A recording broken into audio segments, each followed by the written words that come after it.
The beauty of anime getting more popular in these recent years is the fact that we are constantly getting fresh and new and gorgeous and interesting anime every single day. And while a lot of these anime are things like I got reincarnated as a vending machine in another universe, when there's more anime released, there's more good anime released. It's just a numbers game. And the most recent very good anime we've been served to is Hell's Paradise. See, Hell's Paradise is a part of the Dark Trio, consisting of Chainsaw Man, JJK, and Hell's Paradise, a group of shonen anime with darker themes. A group of shonen anime and manga who aren't afraid to kill off characters or explore sexuality or deal in gore. In fact, these shonen anime and manga really push the whole shonen term, encroaching heavily on seinen themes. While all the themes that the Dark Trio explore are incredible, what really props them up as the greatest out right now is their villains. And I believe genuinely Hell's Paradise might have the best. See, the villains in Hell's Paradise are referred to as Lord Tenzin. They're living embodiments of Flower Tao trying to crack the code of immortality, and they use humans to create the elixirs that they use to keep them young forever.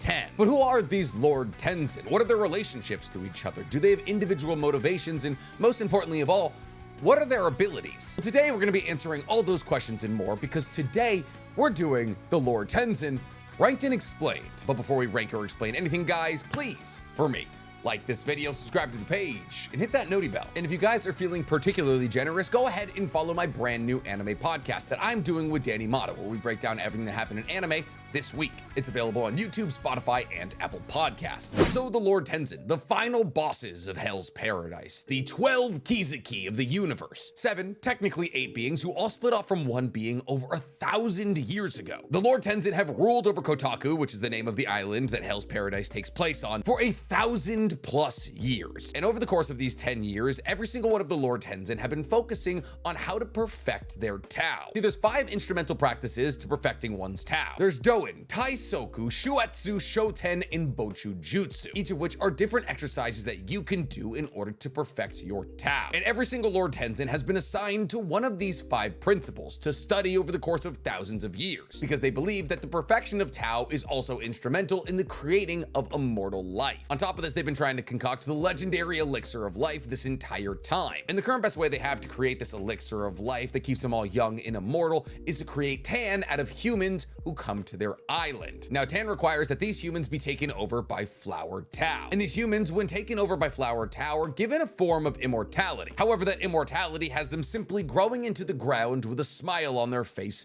forever. And while the Lord Tenzin consider this a great experience for humans because they get to be immortal and happy forever because they're smiling, in actuality, the human's Tao is just being squeezed out of them through the Flower Tao and creating Tan, which the Lord Tenzin proceed to consume to keep themselves young. However, this constant need for refilling Tan from essentially fermenting humans is kind of inefficient, and therefore the Lord Tenzin are looking to create an elixir of life that only needs to be consumed once and gives you all of the positive aspects of continually consuming Tan. Now, the original person who started this research is a man by the name of Jofuku. Now, Jofuku used to be an explorer and scientist under the Qin dynasty. However, upon making landfall on the island where Hell's Paradise takes place, he began to commit his life to finding the elixir of life. And since Jofuku brought over 1,000 people with him to this island, he was able to experiment on all of these people and try to extend their lives. However, what he realized as he applied his Flower Tao to these humans that they began to arbify. That is, they would turn into trees. So while technically he had found a way to elongate human life, he had also found a way to turn humans into trees. And this motivated Jofuku to create a new race of people that wouldn't be arbified by Flower Tao, which led him to create the first Lord Tenzin, a copy of his wife,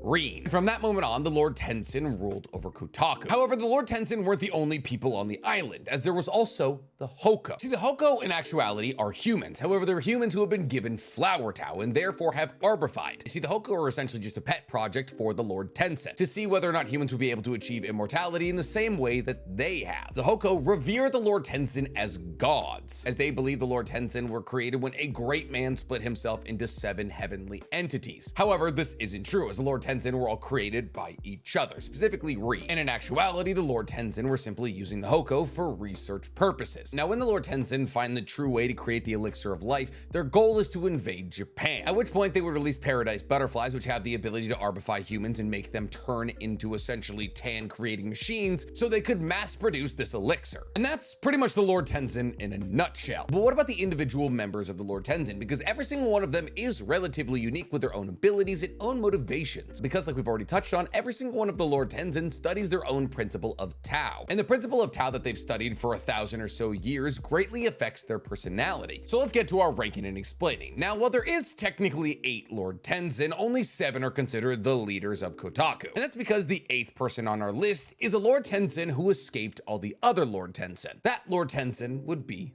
Mai. See, Mai was actually one of the first Lord Tenzin ever created. She was created from a singular Tao puppet 1,000 years ago by Rin, and because she was the first of the Lord Tenzin, she helped raise all the other Lord Tenzin, teaching them in the ways of the Tao disciplines that they were studying. However, as the Lord Tenzin began to practice in the outer way of Tan, that is, to arbify humans in order to create Tan to keep them young and immortal, Mai started to disagree with the principles of the other Lord Tenzin, and so she tried to stand up to Rin to get her to stop, but was unfortunately cut down, and in the process had her plant ovule broken, was turned into a child, and forced to do Bochu Jutsu with the Doshi, which when said out loud in a line, if you understand what all of those terms mean, it's not great. Now, Mai at one point might have been one of the stronger Lord Tenzin. I mean, she thought she could stand up to Rin, and losing to Rin isn't a bad thing. Rin is by far and away the strongest Lord Tenzin. I'm sorry if I'm spoiling the end of the list here, but because Mai has had her plant ovule broken, that is to say her Tenden, the center of all of her Tao, the place that she and all the other Lord Tenzin create their never-ending Tao from, while she is incredibly talented in Tao, she doesn't have the regeneration factor or the immortality of the other Lord Tenzin. On top of this, she has substantially less Tao. Now, Mai has water attribute Tao, which means she's effective against fire attribute, and she bolsters wood attribute. And as Mai was responsible for training all of the other Lord Tenzin in the principles of Tao, she knows pretty much everything you need to know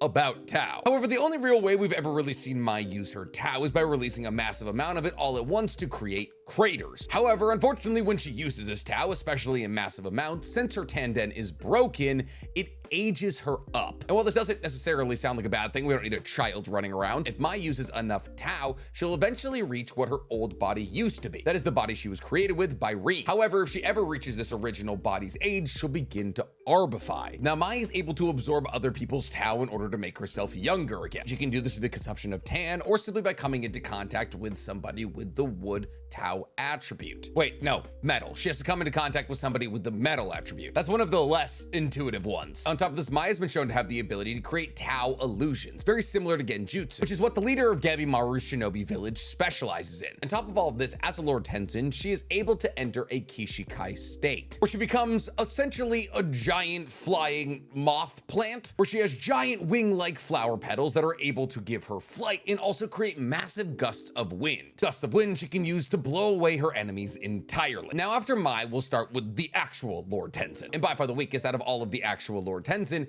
is Gufa. Now, Gufa is incredibly shy, and honestly, that hinders her power a little bit. See, Gufa prefers to have their face covered by a book at all times, so nobody can see it. By the way, it's worth noting that all of the Lord Tenzin are technically genderless, so if I oscillate between he or she or they, it really doesn't matter. They don't have a gender. And while many of the Lord Tenzin choose to either stay canonically a male or a female, Gufa actually chooses attributes of both. So I guess they is probably the most accurate pronoun for them. Now, the only time that Gufa ever shows their face is when they're getting serious about a situation or they need to use their hands for something else. Now, the Tao principle that Gufa studied was Shuitsu, which involves trying to strengthen your Tao through meditation, which is why Gufa is usually very reserved, as they've spent the last 1,000 or so years meditating. And since Gufa likes to keep their body having both the attributes of a man and a woman, they find principles like Bochu Jutsu, which requires a man and a woman having, well, you know, sexy time, ridiculous, as they don't understand the appeal of it. Gufa has the metal Tao attribute and has complete mastery over it. I mean, they've spent the last 1,000 years training in it. And since Gufa is a complete master of Tao, they're able to do things like sense the people around them, sense their weak spots,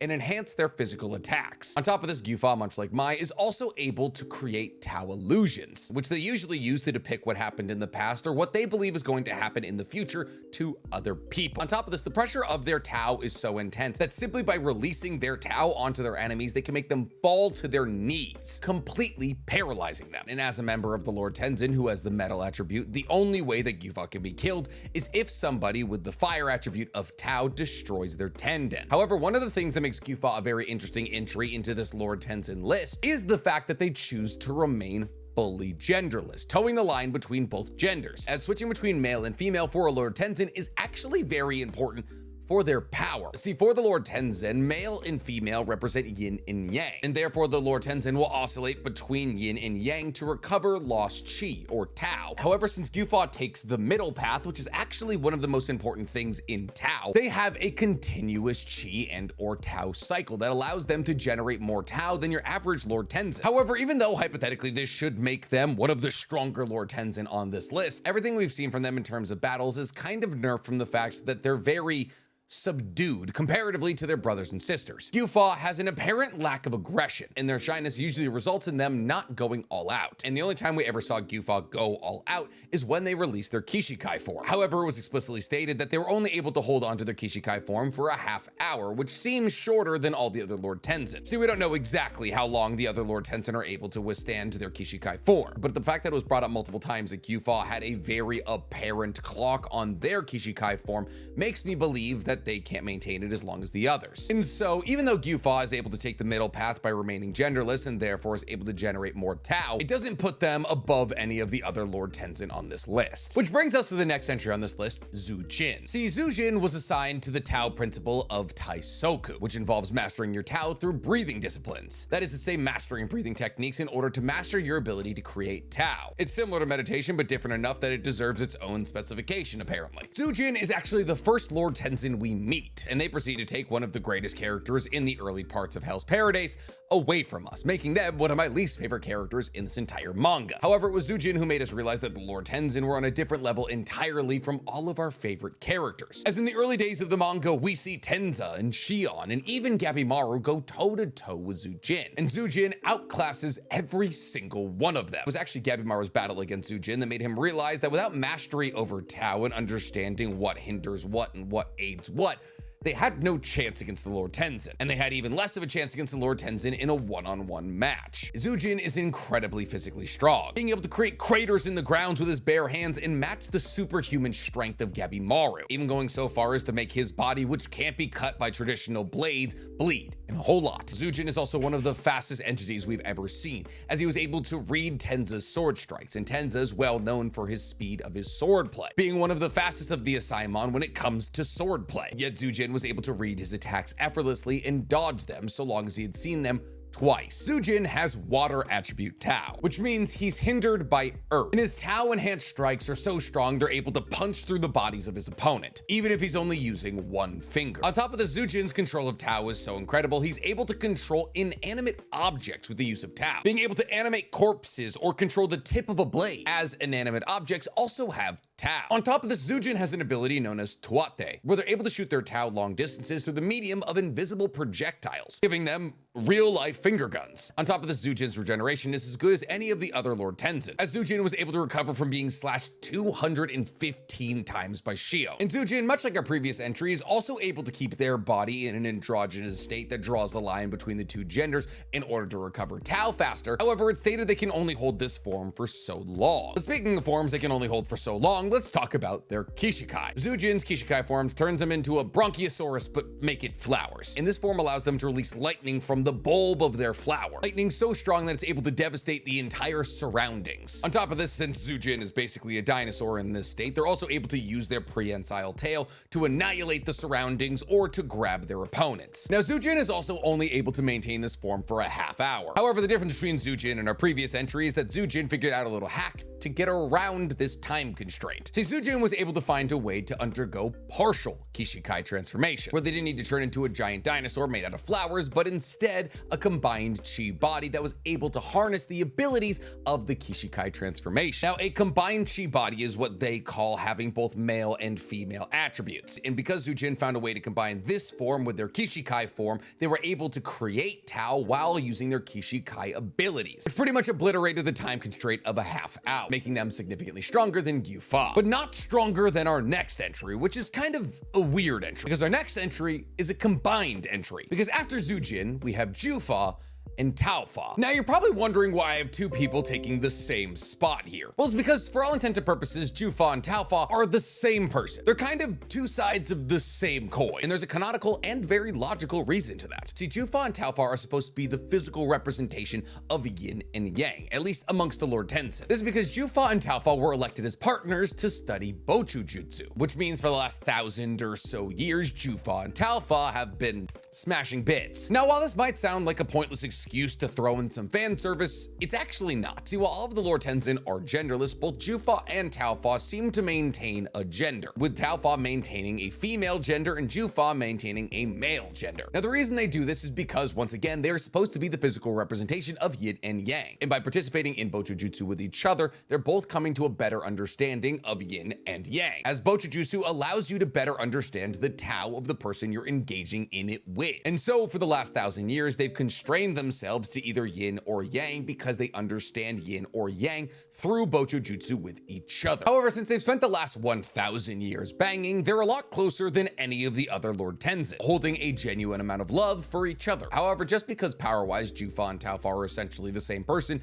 doesn't mean they have the same personality. Taufa is very outwardly cheery and borderline vulgar, to the point where Taufa flirts with the humans on the island like Chobei and Toma. But what we learn about Taufa is that she actually doesn't love being alive, and that she uses her cheery demeanor to work through the thousands of years of immortality that she's been forced to live through. On top of this, Taufa and Jufa were actually originally opposed to the outer way of Tam, as originally they didn't want to use the Hoko to create Tam. It wasn't until they realized that without the Hoko, that all of their thousands of years of borderline torment and trying to find the elixir of life would be for naught, that they decided, well, okay, outer way of Tan it is. Jufa, on the other hand, is incredibly short-tempered and hates anything that inconveniences him at all. On top of this, Jufa is incredibly defensive of Taufa. Now, when it comes to abilities, Jufa and Taufa are a bit different from each other, but they're both incredibly strong. Taufa was able to go up against the likes of Gontetsu Sai and Fuchi, who are both incredibly talented swordsmen, simultaneously. And then after undergoing her Kishikai transformation, with Jufa able to go up against the likes of Chobei and Toma on top of those other two simultaneously. See, Taufa is the representation of Yang Chi, and she uses this Yang Chi to greatly enhance her physical prowess, being able to launch the likes of Gontetsu Sai with one kick. However, she's also able to tap into her Yin Chi, which makes her incredibly fast and agile. While using this Yin Chi, she was able to destroy the ground simply by launching herself. Taufa possesses the Wood attribute, and just like Zhujin, she was able to fire her Tao in invisible projectiles. Now, these projectiles aren't necessarily invisible, they're just only invisible if you can't see Tao. And I guess they're technically still invisible even if you can see Tao, because you can only sense Tao. Taufa is able to fire these projectiles at a much higher volume than Zhujin, with an ability called Senjutsu Tin Splitter, where they create multiple orbs of Tao and launch them at their opponent. On top of this, naturally as a Lord Tenzin, she has incredibly high regeneration abilities. Yet what makes her and Jufa special is their complete understanding of yin and yang. As they've been studying Bochu Jutsu for over 1,000 years, they have the best understanding of yin and yang out of any of the Lord Tenzin, which means both Jufa and Taufa are able to use the best parts of yin and yang chi whenever they want at a higher level than any of the other Lord Tenzin. Yin for mobility, yang for strength. Now, Jufa, who's comparably strong, does have separate abilities than Taufa. Most specifically, he has the fire attribute Tao, which is ironic because that means technically he hinders Taufa, and he, just like Taufa, is able to fire off multiple Tao projectiles using Senjutsu Tin Splitter. Now, the real pinnacle of both Jufa and Taufa's abilities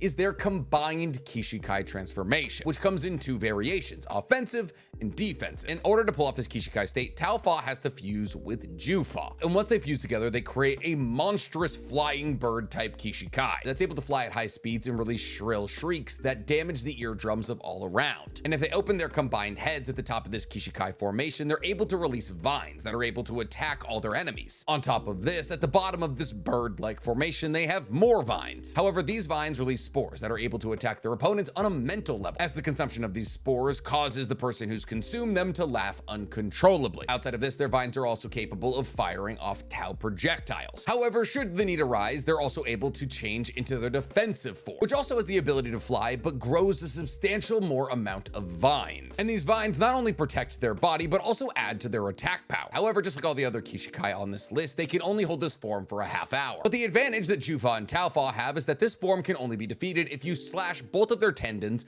simultaneously. And considering the fact that both of them have different attributes, one having fire and one having wood, slashing both of these attributes with the attributes that hinder these respective attributes simultaneously is almost impossible to do. And therefore, while it's kind of cheating to say that this combination of two people is stronger than all the previous solo spots, because they are fusing together to create basically one Kishikai, they're stronger. Outside of this, even when they're just individuals, they're stronger than the other entries on this list. But their combined Kishikai form obviously puts them higher than everybody else. But not as high as probably our only controversial pick on this entire list, Mudan. See, Mudan is by far and away the most intelligent out of all of the Lord Tenzin outside of Rian. He has a calm and carefree demeanor that usually makes him seem aloof, but he is not that. See, Mudan was elected to train in the Tao mastery of Shuten, which involves training by gaining knowledge of the pathways of the body and the organs. That is to say, mastering Tao through the mastering of anatomy, which means that out of all of the Lord Tenzin, Mudan understood human bodies better than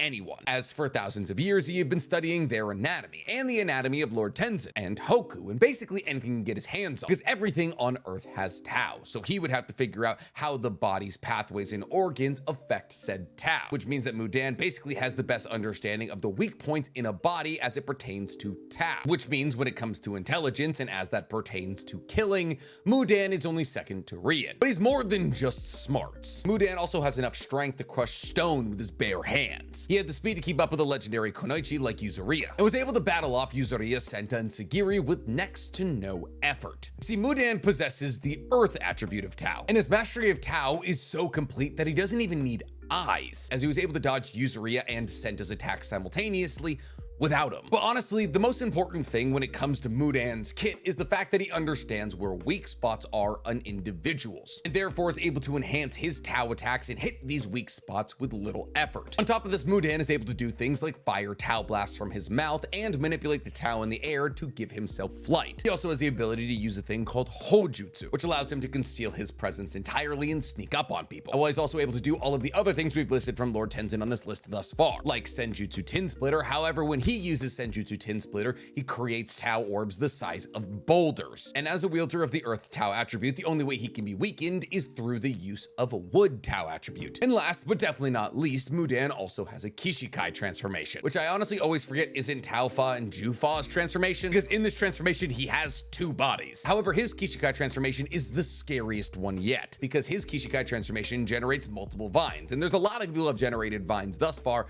his are different. See, his vines have a stinger on the end of them, and when these stingers scratch you even a small amount, you begin to arbify. On top of this, in this form, he's able to fire Tao laser beams. Tao laser beams that are able to devastate entire countrysides or you if they hit you, which means that while battling against this Kishikai transformation, you basically can't get hit. Tie that into the fact that he's incredibly intelligent, and you have one of the scariest Lord Tenzin on this list. But not quite as scary as the next entry on our list, Ran?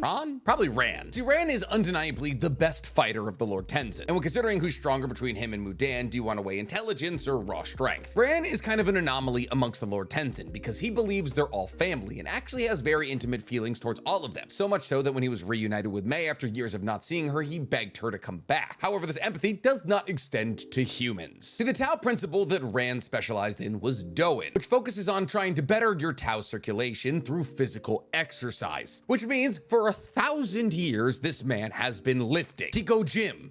Big time. Which means he is by far and away the most physically strong out of all of the Lord Tenzin. He is so strong and well-versed in hand-to-hand combat that when Yuzuriya and Gabimaru, who at this point had both pretty much perfected their Tao usage, tried to attack him simultaneously, he embarrassed the both of them. So much so that there's multiple times throughout their fight when both Gabimaru and Yuzuriya probably should have died. On top of this, Ran's hand-to-hand abilities are actually canonically stated to be better than Mudan's, and he's so strong he was able to cut a perfect slice out of a stone pillar simply by placing his hand on it. See, Ran possessed the water attribute of Tao, and even though he wasn't studying the anatomy of humans and opponents, he was able to find weak spots on his opponents through the use of his Tao. But since Ren's Tao training was so physical, a lot of his abilities are tied into his muscles, which is why one of his best abilities is a Tao cloak that allows him to weave his Tao into his muscle fiber to essentially make a Tao suit of armor. And this Tao suit of armor has absolutely no gaps. It's basically skin. And this Tao suit of armor is so strong that even when hit with Tao that hinders it, things just bounce off of it. On top of this, Ran also has the ability to control the Tao of inanimate objects, which is why actually amongst the Lord Tenzin, he's in charge of feng shui, and why when he heard that the Asaimon and the criminals had gotten to the Lord Tenzin hideout,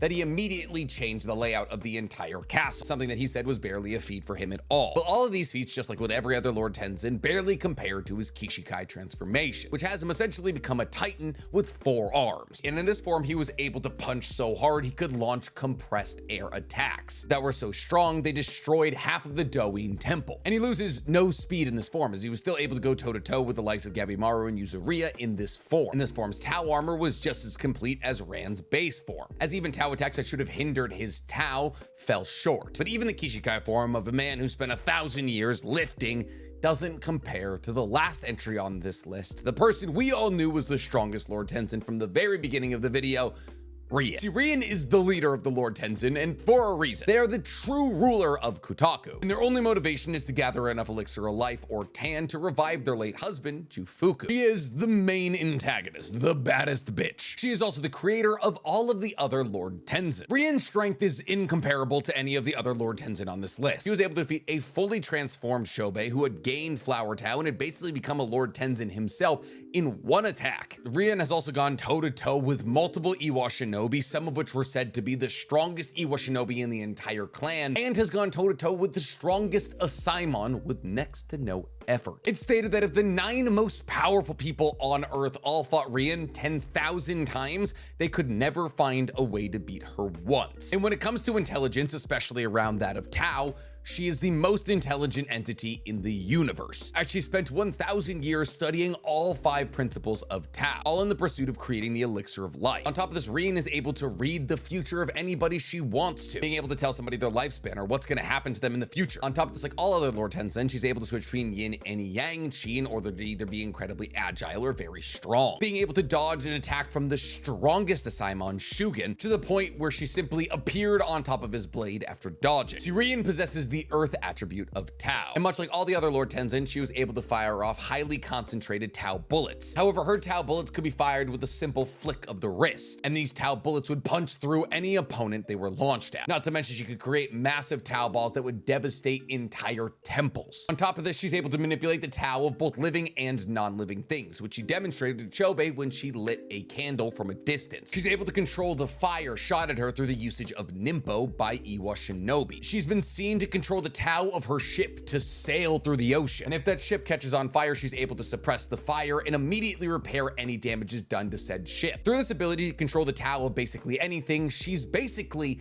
a powerful telekinetic, being able to control anything from a distance. However, she takes it one step further by being able to control the Tao of living beings, where she can, like a regular telekinetic, simply crush them by closing her hand, but also by controlling the Tao of a living being, heal that person. On top of this, she's also able to create Tao illusions like Genjutsu. But almost most importantly, Rian technically is multiple people. See, Rian has a main body that stays hidden. And all of the Rians that we see for the majority of the manga are puppets that she controls from the shadows, meaning if you were to destroy one of these puppets, you haven't killed Rian. Destroying one of these puppets simply means that Rian has to transfer her consciousness to another puppet. On top of this, Rian can create puppets with their own free will, which is how she made the Lord Tenzin. But alas, she has one ability that's stronger than all the other ones. I'll let you guess what it is. Did you guess Kishikai? Well, if you did, then you are correct, because she, like every other Lord Tenzin on this list, has a Kishikai transformation. And if you thought Ran having 4 arms was cool, then whoo! You're gonna be surprised to hear that she gets 6. See, Rian is able to put her puppet into a Kishikai form, and this form greatly increases her offensive output. Now, this Kishikai transformation doesn't come with any flashy new ability. She just gets a lot stronger and faster and has better reflexes. Oh wait, that's not true. Also in this form, she's able to turn her Tao into lightning like Zhujin. Also in this form, she was able to resonate with the Tao of her opponents to make them arbify. But unfortunately, just like with every other Lord Tenzin on this list, she can only hold the Kishikai transformation for a half hour. And that's it! Everything that you need to know about the Lord Tenzin. Who's the strongest, who's the weakest, what are their motivations, and what are their abilities. Do you guys agree with my list? Did I miss anything? Tell me in the comments below. And while you guys are down there, please, for me, like this video, subscribe to the page, and hit that noti bell. Is Hell's Paradise the most boobs we've ever gotten in a not horny show?